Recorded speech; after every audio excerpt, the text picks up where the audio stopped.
Hi everyone, I am Jigyasha and welcome back to my YouTube channel Talk to Jigyasha. Today is our day 8. Just give me 2 minutes and I'll tell you why you should follow me or why you should subscribe my channel. So first and most important reason क्या है? आप पूरे YouTube पर search करके देख लो, आपको medical coding के बारे में कहीं भी इतनी क्लैरिटी के साथ आपको नहीं बताया जाएगा, कहीं पे भी आपको नहीं मिलेगा। बट वो मेरे चैनल पर मेडिकल कोडिंग का एक ओवरऑल सिनेरियो, एक ओवरऑल स्ट्रक्चर मिल जाएगा, जहाँ पर आप एटलीस्ट आपको ये समझ में आ जाएगा कि एज अ मेडिकल कोडर और एज अ करियर वाइज आपको ये सेलेक्ट करना है या नहीं करना है। क्या होता है ना कि बहुत बार बहुत बड़े बड़े महंगे इंस्टीट्यूट में हम लोग एडमिशन ले लेते हैं एंड वहाँ पर डेमो क्लास अवेलेबल नहीं होता है, बहुत जगह पे डेमो क्लास अवेलेबल नहीं होता है।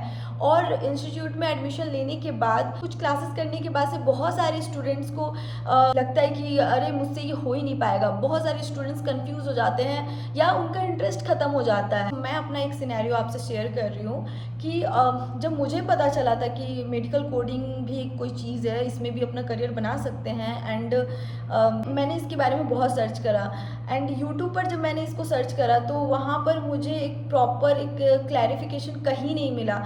जस्ट एक डेफिनेशन हर जगह था कि ठीक है मेडिकल कोडिंग में ऐसे ऐसे होता है, बट एक होता है ना कि प्रॉपर एक अच्छे तरीके से उसका रोड मैप मिल जाए या फिर उसका व्यू मिल जाए। तो मुझे पूरे यूट्यूब पर एक प्रॉपर व्यू नहीं मिल पाया कि हाँ what is medical coding. So as a student मैंने भी ये सफ़र करा है कि बहुत प्रॉब्लम होता है अगर आप कोई नई चीज़ आप अपने फील्ड से हटकर कोई नई चीज़ आप सीखने जा रहे हो और उसके बारे में आपको विदाउट एनी डेमो क्लास और बिना किसी उसके सही से नॉलेज के आप उसको एज अ स्टूडेंट वो क्लास आप ज्वाइन करते हो और फिर बाद में आपको रिग्रेट होता है या फिर आपको बहुत सारी इश्यूज आते हैं समझने में उस चीज़ को।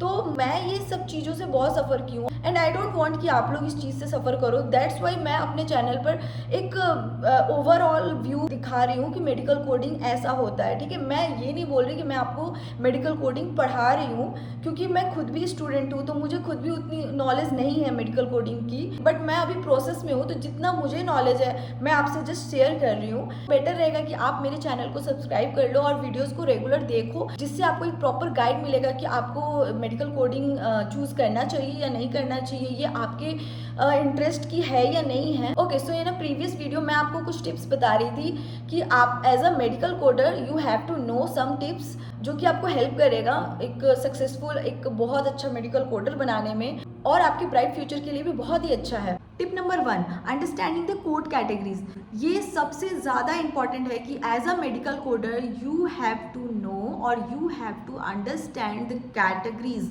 The 3 categories. क्या क्या है? ICT, CPT एंड SCPC, जो कि मैं ऑलरेडी आपको बहुत अच्छे तरीके से बता दी हूँ। तो अगर आप ये 3 कैटेगरीज जो हैं इसको अगर आप बहुत अच्छे तरीके से समझ जाते हो ना, फिर आपको कभी प्रॉब्लम ही नहीं होगा, फिर आगे चल के आपको बिल्कुल भी दिक्कत नहीं आएगी कोडिंग करने में। ये जो 3 कैटेगरीज हैं, इन 3 कैटेगरीज में कोड्स जो हैं वो अलग अलग है। तो अगर आपके पास CPT का केस आ रहा है तो आप ICD का तो कोड वहाँ पर नहीं डालोगे ना, इसलिए आपके लिए बहुत ज़्यादा इंपॉर्टेंट है कि आपको ये तीनों कोड्स को बहुत अच्छे तरीके से समझ जाना है। यही जो 3 कोड्स हैं वो आपके बेस बनेंगे। अगर आपका बेस मजबूत होगा ना, समझो बात को कि अगर आपका जो ये बेस मजबूत होगा ना तो फिर आप बहुत अच्छे तरीके से आगे जो चीज़ें हैं ना उसको डील कर पाओगे। So second thing, accuracy is की। ऑलवेज रिमेंबर, डबल चेक करना है। जब भी कोडिंग करना है तो क्या करना है, हम लोग को हमेशा डबल चेक करना है। चलो ये मैंने कोड डाला, ठीक है, और डन करा, नहीं, हमेशा कोड को डबल चेक करना है सबमिट करने से पहले। And that is why I tell you accuracy is key. ठीक है, ओके। सो अभी थर्ड पॉइंट क्या है? Continuous learning. कोडिंग क्या है? प्रैक्टिस की चीज है। Keep learning, okay? Because medical guidelines and codings are always evolving. So staying updated is essential for success. इसके जो गाइडलाइंस है उसको हमेशा पढ़ते रहना है, क्योंकि टाइम टू टाइम इसके गाइडलाइंस में कुछ चेंजेस आते हैं, तो आपको उस चीज़ को हमेशा दिमाग में रखना है। एंड फोर्थ पॉइंट क्या हुआ कि यूटिलाइज रिसोर्सेज। तो हमेशा जितने भी आपके पास रिसोर्सेज अवेलेबल हैं उसका यूटिलाइज करो। जैसे कि आपके पास खाली टाइम है, आप अपने कोडिंग को और इम्प्रूव करने के लिए, अपने प्रैक्टिस को और अच्छा करने के लिए आप ChatGPT का यूज कर सकते हो। एट द एंड मैं बस आपसे इतना ही कहूंगी कि embrace challenges. So it is normal to face challenges at the start, but with practice and persistence you will get a better over time. Okay, don't demotivate yourself.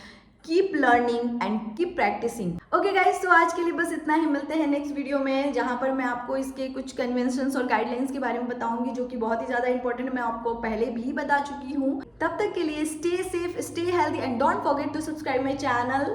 Bye bye.